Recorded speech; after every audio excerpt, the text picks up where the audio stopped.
Canadian university, اس کا ایک professor ہے پروفیسر میلر، 1968 میں 1968 میں ان کو ایک کام سونپا گیا کہ بھائی آپ قرآن کے خلاف کتاب لکھو۔ اس آدمی نے قرآن کو پڑھنا شروع کیا، بڑی رقم دی جاتی ہے ان کو۔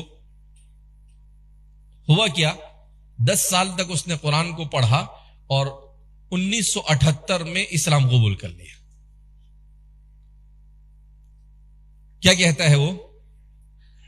میلر کہتے ہیں کہ میں نے جب قرآن کو پڑھنا شروع کیا، اس کو عربی نہیں آتی، قرآن کیسے سیکھا اس نے؟ انگریزی میں قرآن پر جو تفسیریں لکھی گئی اس کے ذریعے سے۔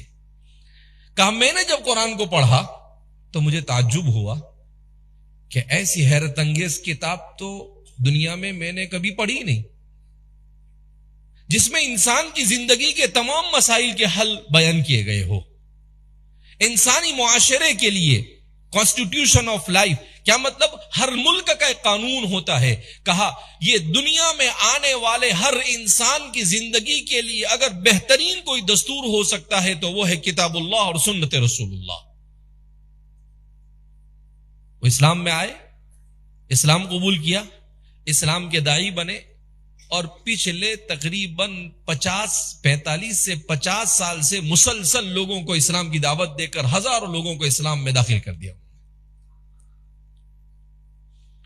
اور وہ کہتے ہیں کہ میں مغربی پورے کلچر کو پڑھ کر آیا، ان کا تعلیمی نظام میں نے خود پڑھا ہے، کیونکہ وہ کہتے ہیں کہ میں میتھمیٹکس کا ماسٹر ہوں، اس میں پی ایچ ڈی کیا ہے، اس کے سب سے بڑا آفیسر ہے وہ ٹورنٹو یونیورسٹی کے۔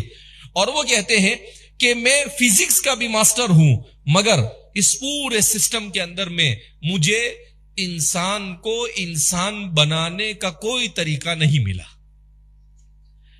انسان کو ہمدردی کے ساتھ انسان کے ساتھ رہنے کی کوئی بات مجھے نہیں بتائی گئی۔ انسان کے ساتھ محبت کا درس، ماں باپ کے حقوق کو ادا کرنا، بھائی بہنوں کے حقوق کو ادا کرنا، پڑوسی کے حقوق کو ادا کرنا، ایسی کوئی چیز مجھے نظر نہیں آئی۔ عبادت کا کوئی طریقہ مجھے نظر نہیں آیا۔ تو کہا میں نے جب قرآن کو پڑھا تو قرآن کو پڑھنے کے بعد میری روح کو سکون ملا، میرے ذہن و دماغ کو سکون اور اطمینان ملا، میرے ذہن کی ساری الجھنیں ختم ہو گئی، کوئی ڈپریشن نہیں، کوئی انگزائٹی نہیں، کوئی ذہنی بیماری نہیں۔ تو فرماتے ہیں کہ میں نے کہا کہ انسان کے لیے پرسکون اگر زندگی چاہیے دنیا میں تو اسلام کے علاوہ اور قرآن اور اللہ